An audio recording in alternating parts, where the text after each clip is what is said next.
RSS ശാഖയിൽ ലൈംഗിക പീഡനത്തിനിരയായെന്ന് വെളിപ്പെടുത്തിയ ശേഷം യുവാവ് ജീവനൊടുക്കിയ കേസിൽ RSS പ്രവർത്തകൻ നിതീഷ് മുരളീധരനെ പ്രതി ചേർത്തേക്കും.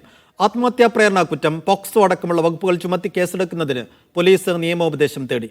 നിതീഷ് മുരളീധരനെ അറസ്റ്റ് ആവശ്യപ്പെട്ട് ഡിവൈഎഫ്ഐയും യൂത്ത് കോൺഗ്രസും കാഞ്ഞിരപ്പള്ളി ഡിവൈഎസ്പി ഓഫീസിലേക്ക് മാർച്ച് നടത്തി.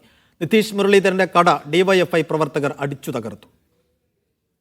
RSS ശാഖയിൽ പീഡനമേറ്റുന്ന യുവാവിന്റെ വെളിപ്പെടുത്തൽ വീഡിയോ പുറത്തു വന്നിട്ട് ഒരു ദിവസം പിന്നിടുമ്പോഴും പുതിയ FIR രജിസ്റ്റർ ചെയ്യുവാനോ അറസ്റ്റ് നടപടിയിലേക്ക് കടക്കാനോ പോലീസ് തയ്യാറാകുന്നില്ല.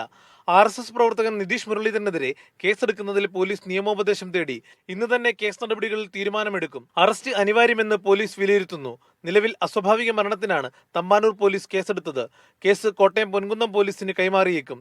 ഇതിനിടെ നിതീഷിനെ അറസ്റ്റ് ചെയ്യണമെന്നാവശ്യപ്പെട്ട് ഡിവൈഎഫ്ഐയും യൂത്ത് കോൺഗ്രസും കാഞ്ഞിരപ്പള്ളി ഡിവൈഎസ്പി ഓഫീസിലേക്ക് മാർച്ച് നടത്തി.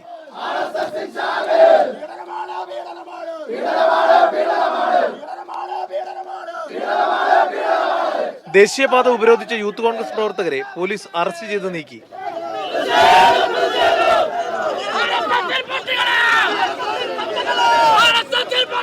കാഞ്ഞിരപ്പള്ളി കപ്പാട് നിതീഷ് മുരളീധരന്റെ ഉടമസ്ഥതയിലുള്ള സ്ഥാപനം ഡിവൈഎഫ്ഐ പ്രവർത്തകർ അടിച്ചു തകർത്തു.